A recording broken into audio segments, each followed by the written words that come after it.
Olá, estamos aqui para mais um programa As Pessoas Inspiram, nos estúdios da RS Play, canal 524 da Claronet. Sejam muito bem-vindos ao programa As Pessoas Inspiram, hoje com uma temática super bacana. Você que quer saber mais sobre longevidade, carreiras maduras, né, diversidade geracional, esse é o momento.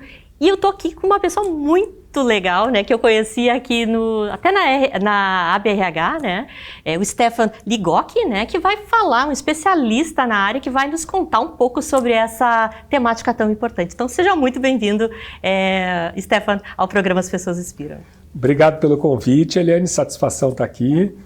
Muito obrigado pela oportunidade de falar sobre esses temas, né, que estão aí dentro do escopo, né, dos impactos do aumento da longevidade. Um tema que realmente, assim, para mim é muito instigante. Assim. É verdade, é verdade. A gente está num momento, né, Stefan, de muita complexidade, né, da nossa vida. O mundo está com muitas pautas latentes, né, emergentes para a gente discutir. E eu acho que essa pauta hoje ela é fundamental, já que a gente está vivendo mais, né, e as empresas estão aí querendo talentos, né, também maduros, né, e as pessoas também estão procurando uma busca hoje por propósito maior e tudo mais, né?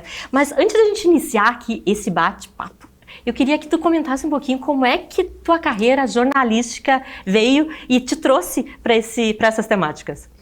Tá certo. Eu costumo dizer que eu sou profissional multicarreira, né, Eliane? Eu sou formado em jornalismo, eu trabalhei 10 anos como jornalista, e aí em 2010 ali eu fiz o meu primeiro reposicionamento de carreira. Eu fui para a área de comunicação corporativa, na sequência marketing. Claro que isso tudo veio acompanhado de uma grande reflexão, né, autoconhecimento, né, também de aquisição de novas habilidades, competências. Eu fiz 2 MBAs, um em marketing estratégico, outro em gestão empresarial. Então houve essa mudança assim, de carreira gradual, né? E aí eu fui 5 anos gerente de marketing e comunicação de uma empresa de tecnologia. E aí depois desses 5 anos eu resolvi empreender. Aí eu já tinha mais de 40 anos, né? E eu resolvi me tornar empreendedor. E aí eu abri uma empresa de consultoria e treinamento em marketing e vendas, né? Na época até mais marketing digital, porque era algo que demandava muito do mercado. Até hoje demanda, né? A questão do marketing digital. 2017 foi isso, né? E aí até hoje eu tenho essa empresa, até hoje eu trabalho como um profissional de marketing e vendas, né? Trabalho muito com redes sociais, treinando, dando consultoria, principalmente uma rede social que eu sou muito forte lá, que é o LinkedIn, né? Mas paralelamente a isso, né? Por isso que eu digo que eu sou um profissional multicarreira, teve um tema que eu sempre me apaixonou bastante, que é a questão dos impactos do aumento da longevidade.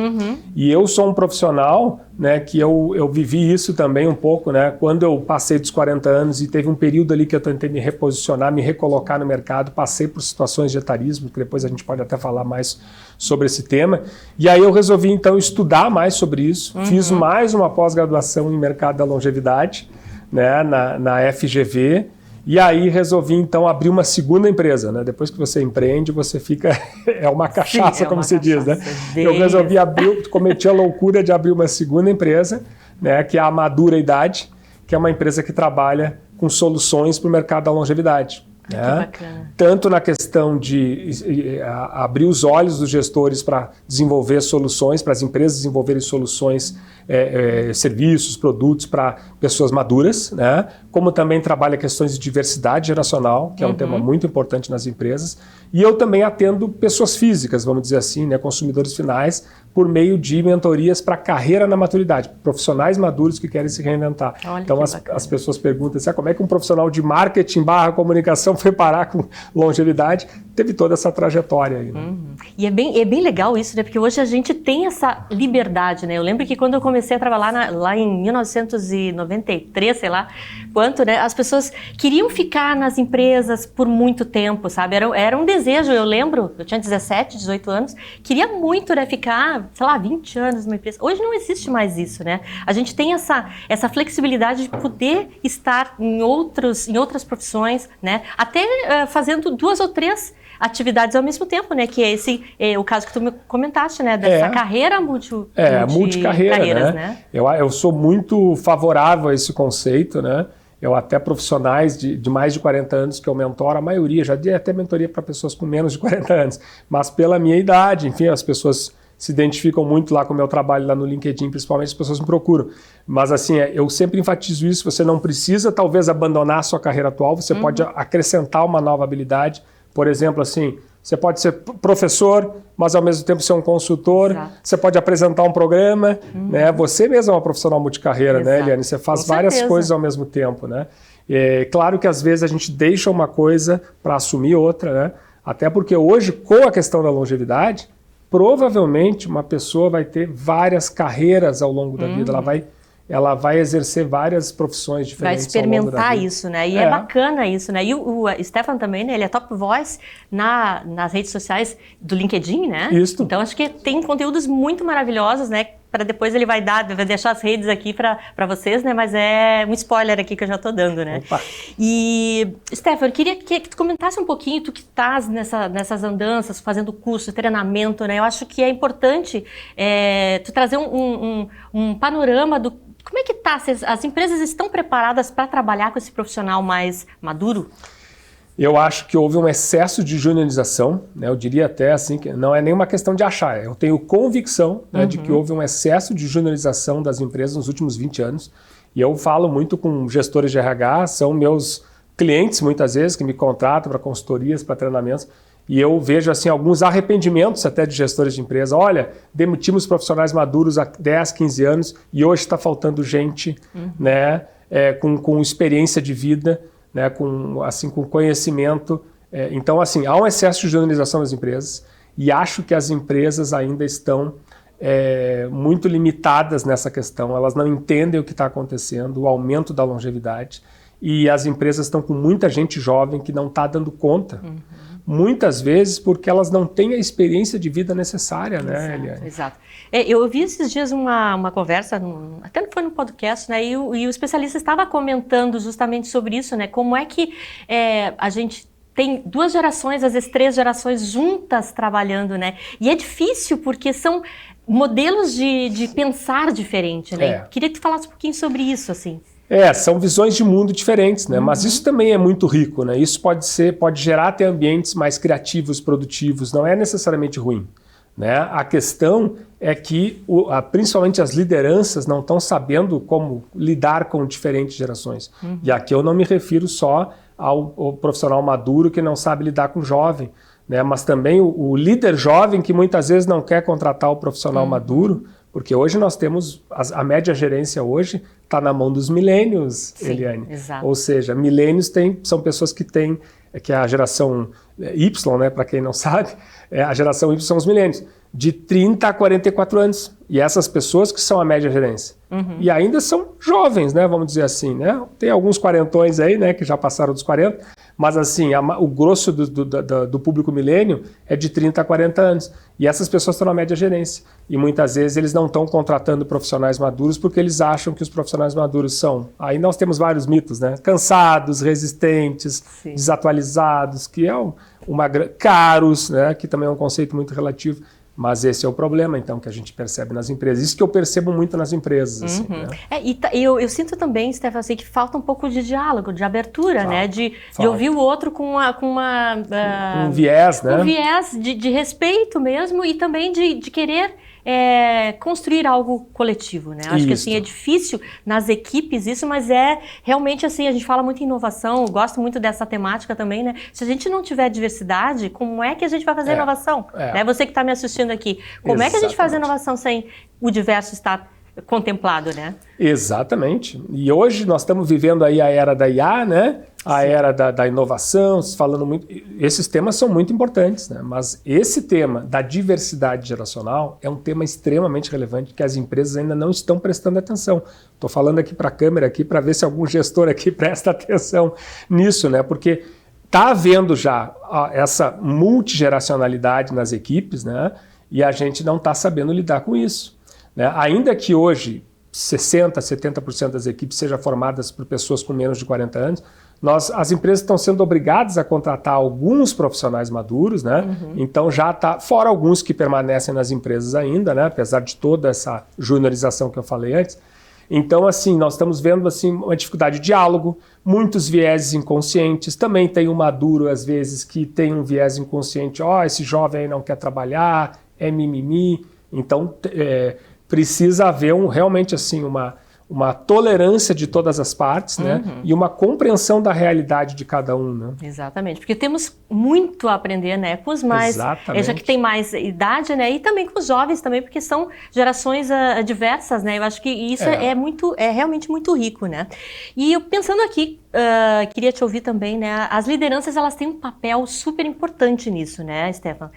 O que tu achas, assim, que uma recomendação para as lideranças hoje é para realmente criar esse espaço que seja colaborativo mesmo, integrativo dentro das corporações? Eu acho que é fundamental os líderes hoje se tornarem líderes multigeracionais. O que é um líder multigeracional? Né? É um líder que sabe construir, que tem as habilidades e competências para construir um ambiente saudável, um ambiente criativo, produtivo e inclusivo, principalmente, né? Ou seja, que é capaz de acolher profissionais de todas as gerações, né? E entender os diferentes cenários de cada geração, né? Hoje, todas as gerações falam hoje sobre melhoria da qualidade de vida, né, Eliane? Todo mundo quer mais qualidade de vida, quer alguma flexibilidade, mas os momentos de vida são diferentes, né? Sim. Por exemplo, nós podemos ter aquele jovem ali de 29 anos, da geração Z, que ele quer sair mais cedo na sexta-feira para fazer uma viagem com os amigos, né? Passar um final de semana em algum lugar diferente. E talvez o líder possa, né, ter essa compreensão, né, para talvez compensar essas horas depois, enfim, entender o momento de vida dele, né? Exato. Assim como a gente pode ter um profissional de 55 anos, geração sanduíche, né? O que é a geração sanduíche? É aquela pessoa que tem que cuidar de filhos e pais. Ela está prensada eu sou geração sanduíche, porque eu tenho um filho de 13 e um pai de 83, que eu tenho que cuidar dele também. Né? Então, assim, será que o gestor lá, ele vai ter a compreensão, né, de daqui a pouco assim, olha, o Stefan precisa sair numa quarta-feira à tarde, no meio do expediente, para levar o pai para fazer um exame que ele precisa fazer. O gestor precisa entender isso, que eu não vou estar ali inventando uma desculpa. Não, né? Realmente eu tenho um pai idoso que eu tenho que cuidar. Né? Por quê? Porque a longevidade está maior. Né? Então as pessoas não estão morrendo mais com 60, estão morrendo com 90, com 100. Então você está vendo como os temas se conectam? Com certeza, né? E a gente estava até conversando antes dos bastidores ali, né, sobre às vezes as empresas elas não estão preparadas, né? E aí o que acontece? A pessoa acaba indo para o empreendedorismo justamente porque não tem um ambiente corporativo que contemple a sua vida, né? Na sua integridade, na sua completude mesmo, né? Eu tenho uma vida profissional, mas eu também sou a Eliane que tem uma casa, que tem filho, que sou casada, enfim, né? E às vezes isso fica muito de lado, né? Perfeito. Como é que a gente pode combater esses desafios, assim, minimizar um pouco esses desafios? É importante a comunicação, né, mais clara, né, entre líder e liderado. Eu acho que muito treinamento, né, as empresas têm que investir em treinamento para esse líder, que às vezes é um líder jovem, que não entende o que está acontecendo com uma pessoa de 55 anos, que pode estar vivendo essa situação que eu mencionei há pouco. Né? Então, assim, por quê? Porque ela não viveu isso ainda, né? Ao mesmo tempo, nós temos um profissional maduro lá que talvez está num cargo de gestão, um baby boomer, até uma pessoa com mais de 60 anos que ainda está lá ocupando um cargo de gestão, e ela tem que entender lá que o millennial lá, ou geração Z, está num momento especial da vida lá, que ele tem que, sei lá, ele precisa de um tempo, uma semana lá para terminar o trabalho de conclusão de curso da faculdade dele. Né? Então precisa ter essa comunicação clara entre as gerações. Mas muitas vezes talvez a empresa promove um líder que está despreparado, né, para entender esse tipo de contexto, e isso pode ser bem problemático. Esse líder precisa ser treinado para entender. Né? E eu posso enumerar aqui várias situações onde às vezes a falta de experiência de vida de um líder jovem pode prejudicar, assim como um viés lá inconsciente lá de um líder maduro pode estar atrapalhando a convivência com um colaborador jovem. Exatamente, né? E tem a questão que tu trabalhas também, já citaste aqui, né? Que tu trabalha muito com mentoria para as pessoas físicas, e às vezes que saíram do mundo corporativo, né? O que querem buscar, usar outras carreiras, né? Conta um pouquinho para nós dentro da tua empresa, o que tu tem visto com relação a isso. Perfeito. Na maturidade, eu tenho trabalhado muito também com profissionais maduros, né? O que eu chamo de profissional maduro, até para deixar claro, né? Pessoas com mais de 40 anos. Né? Aí a gente pode pensar, nossa, mas 40 anos já é maduro? Para o mercado de trabalho é considerado maduro, porque é a idade que normalmente as empresas começam a demitir os profissionais ou a não contratar, porque há um etarismo, né, um preconceito de idade muito forte no mercado de trabalho. Passou dos 40 anos, essa é a idade-chave, vamos dizer assim, né? É uma idade limite ali que começa o profissional a ser visto como um profissional velho, né? Então, assim, esses profissionais, o que eu tenho visto muito, assim, a importância, né, de trabalhar com esses profissionais, a questão de estar aberto, né, a buscar novas possibilidades de carreira, exatamente, principalmente quem tem mais de 50 e 60. Né?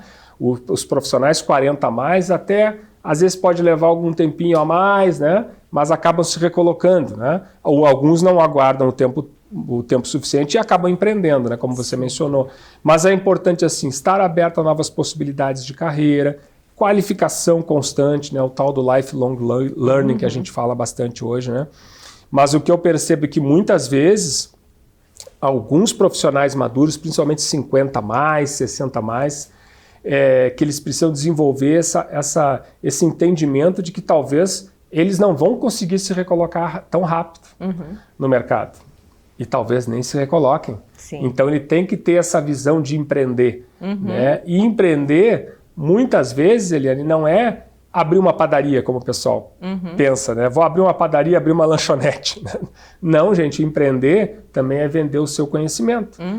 É se tornar um consultor, um professor, um mentor, um conselheiro de empresa. Exatamente. Tem muitas coisas, né? E acho que a gente também está vivendo, né, Stefan, te ouvindo aqui, a gente não sabe daqui a uns 10 anos ou até menos as profissões que a gente vai ter. Né? Quais são as profissões que a gente vai ter no futuro, né? A gente tem que estar preparado, e acho que essa visão de usar a educação, né? Ter esse lifelong learning na nossa vida como comportamento mesmo pessoal, do profissional, vai fazer a diferença, né? Exatamente. E eu acho que também tem outra coisa, né? Que te ouvir, assim, as pessoas estão buscando trabalhar com propósito. Eu passei por essa fase lá pelos 40 também e troquei a minha carreira, né? Fui buscar outras aventuras, como eu digo, né? Fazer outras coisas. O que tu diria para as pessoas assim que estão nessa... estou pensando em sair, o que eu faço agora? Dá uma dica aqui para as pessoas. Que não tenha medo, gente, né? Não pode ter medo de mudar de carreira, né? Principalmente se você tem mais de 40, mais de 50, mais de 60 anos. Porque assim, você já viveu o tempo suficiente, né, para se conhecer, né, nem que seja um pouquinho, né, porque você já está há mais tempo nesse planeta, né, Eliane? Uma pessoa com 40 anos já viveu 4 décadas, né? Com 50, com 60, imagina, 6 décadas, né, muito tempo. Você já conhece, você sabe o que você gosta, o que você não gosta. E muitas vezes as pessoas, uma pessoa assim de 50 anos, ela fica presa numa carreira infeliz. Eu mentoro profissionais que às vezes estão infelizes, o sujeito tem um bom trabalho, ele tem às vezes um cargo de gestão, um salário às vezes de 2, 3 dígitos, né? E mesmo assim ele está infeliz, porque ele não aguenta mais aquele ambiente, porque talvez ele esteja numa profissão que ele não mais se identifica. Né? Eu mesmo, né? Eu sou um cara que me reinventei profissionalmente após os 40 anos. E eu já fiz pelo menos 2 reposicionamentos de carreira. Como eu disse para você antes no nosso papo nos bastidores, eu fui jornalista, eu sou jornalista de formação, eu trabalhei como jornalista durante 10 anos, mas em certo momento da minha carreira, aquilo não me representava mais. Né? Então eu fui para outro lado, né? Até aproveitei algumas skills. Isso é outra coisa também que as pessoas pensam assim, não, você vai mudar de carreira. Então tudo que eu adquiri antes, vou ter que jogar fora. Não, você pode trazer skills, principalmente as tais soft skills, né? Habilidades emocionais, para uma nova carreira, né? Então, o meu recado, assim, o meu conselho, né? Principalmente para você que tem mais de 40 anos, mais de 50 anos, não tenha medo de se reinventar, não tenha medo de testar, de ir atrás, porque assim, a vida é uma só, né? E assim, você não tem tempo, né? Quando a gente passa dos 50 anos ali, supostamente a gente tem mais tempo atrás da gente do que para frente, né? Então não perca tempo. Então assim, eu não sei te dizer, não tenho essa visão ainda, né? Mas eu sei que, eu acho que sempre é tempo, né? Sempre é tempo. Para a gente poder fazer essa troca, né? E se adequar, porque os propósitos de cada um de nós também mudam, né? Tem que buscar esse propósito. E não é só... salutar isso, né? É salutar. E não é só essa questão assim, não, eu quero ser feliz. Não, gente, muitas vezes você é obrigado a mudar de carreira, porque talvez a sua carreira esteja desaparecendo. Exato. Agora com as mudanças tecnológicas, desaparecendo ou mudando, e aí você vai ter que se atualizar. Mas eu fazia exatamente assim, há 15 anos eu faço assim. Não, talvez não sirva mais. Então, não é só uma questão de buscar o propósito. Se é uma coisa para buscar o seu propósito, ótimo, legal, muito bom. Mas, às vezes, você é obrigado a buscar novos conhecimentos e alternativas de carreira simplesmente porque a tecnologia está mudando, transformando a tua área profissional. Exatamente, né? E no próprio LinkedIn, né, que tu falas muito, né, dessa rede, enfim, cria muito conteúdo bacana, né? As pessoas que estão nos ouvindo aqui, é uma forma também, uma ferramenta muito positiva, né, para quem está pensando em mudar, né, e se reposicionar e se reinventar. E eu queria que tu falasse também sobre essa questão, né? Eu adoro o LinkedIn, né? Eu sou suspeito para falar, né? Assim, mas o LinkedIn é uma rede social profissional, fundamental hoje para qualquer pessoa, né? E principalmente para qualquer pessoa assim, que quer buscar uma carreira, né? Se reinventar na sua carreira, trabalhar a sua marca pessoal.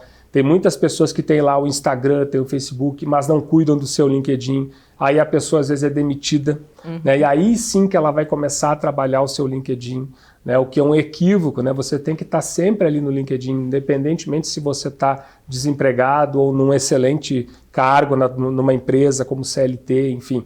Então o LinkedIn é uma ferramenta muito importante. Eu sou prova viva, assim, o LinkedIn me ajudou muito no meu segundo reposicionamento de carreira ali a partir de 2017, quando eu empreendi, comecei a divulgar meu trabalho lá, trabalhei muito a minha marca pessoal, né? Me ajudou a gerar muitos negócios. Então, assim, se você ainda não está cuidando bem do seu LinkedIn, né, do seu perfil lá no LinkedIn, da sua atuação lá no LinkedIn, corra, sempre é tempo, mas faça isso o quanto antes. É verdade, né? E além das redes sociais, acho que tem um planejamento, né? Eu vou contar a minha história aqui, né? Eu sempre, quando eu entrei no banco, tinha uma carreira de bancos, o Stefan sabe aqui, a audiência está sabendo agora, né? 23 anos de banco. Nossa. Mas eu sempre entrei, quando eu entrei lá, eu tinha essa ideia de que talvez eu não tivesse a minha vida toda lá.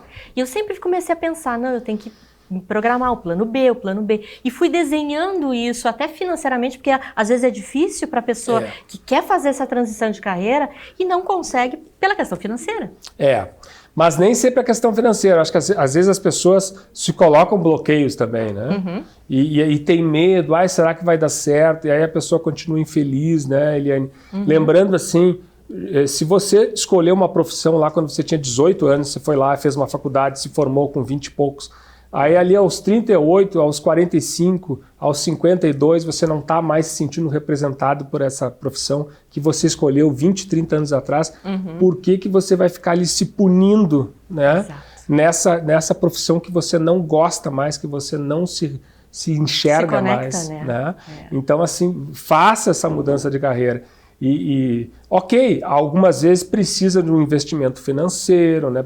Não só de tempo para mudar de carreira, mas assim, há vários caminhos para você começar essa transição de carreira, inclusive continuando no seu emprego atual, na sua profissão atual e fazendo essa construção como tu fizeste, Eliane. Exato. Né? Aos poucos e trabalhando isso. Né? Isso aí.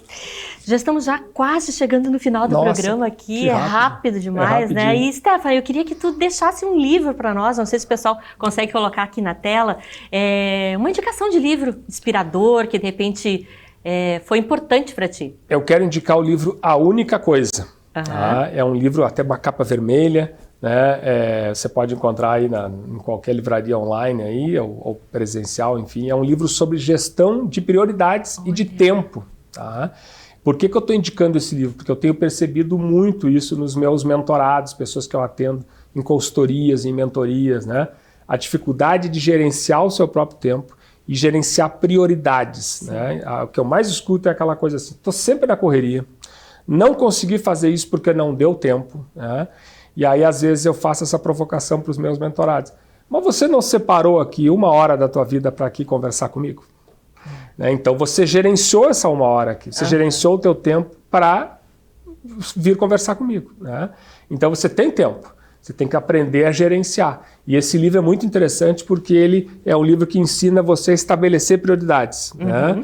E principalmente gerenciar o teu tempo. Olha, uma das coisas, por exemplo, que o livro liquida é com o tal do conceito do multitarefa, né? Fazer coisas ao mesmo tempo. Isso não existe, mas é um livro muito bom. Ai, que bacana, que bacana. Eu também vou ajudar aqui complementando, né? Porque os livros, eles são os meus amores, eu sempre digo, né? Eu tenho uma biblioteca inteira lá. Que legal. E eu trouxe hoje para a audiência aqui para falar sobre O Jogo Infinito, do Simon Sinek, que é um livro muito bacana também. E esse livro aqui, ele traz, né? Já diz aqui na capa, ó, comece pelo porquê e juntos somos melhores. E o que a gente falou hoje aqui, né, Stefan? A gente se ajudar, colaborar, fazer tudo o que for preciso, né, para a gente encontrar o nosso porquê, o nosso propósito, né? Então, fica a dica aqui. É o mesmo autor do Comece pelo Porquê, né? É o mesmo autor. Né? Exatamente. Então, é muito bacana porque traz talvez aí essa maneira de um ganha-ganha para todo mundo, né? Porque a gente precisa nesse mundo corporativo hoje, né? Todos estarem felizes, estarem buscando aí uma performance, né? Tanto a empresa, mas também olhando o funcionário. Perfeito. Stefan, queria que tu deixasse as tuas redes sociais aqui pra gente. Perfeito. Por favor. Então, gente, quem quiser me seguir lá, acompanhar meu trabalho, lá no LinkedIn, Stefan Ligoc, no Instagram também, @Stefan Ligoc, né? Stefan é S-T-E-F-A-N, Ligoc é L-I-G-O-C-K-I, e também seguir as redes sociais da Madura Idade, né? No LinkedIn a página é Madura Idade, no Instagram Madura Idade _oficial. Muito bem, agradeço mais uma vez, Stefan, pela tua participação, agradeço a audiência que está aqui nos assistindo, né? E já convido para a próxima semana acompanhar. Terça-feira, 11 horas, reserva lá na agenda, assistir o programa As Pessoas Inspiram, tá bom? Beijo no coração e até breve.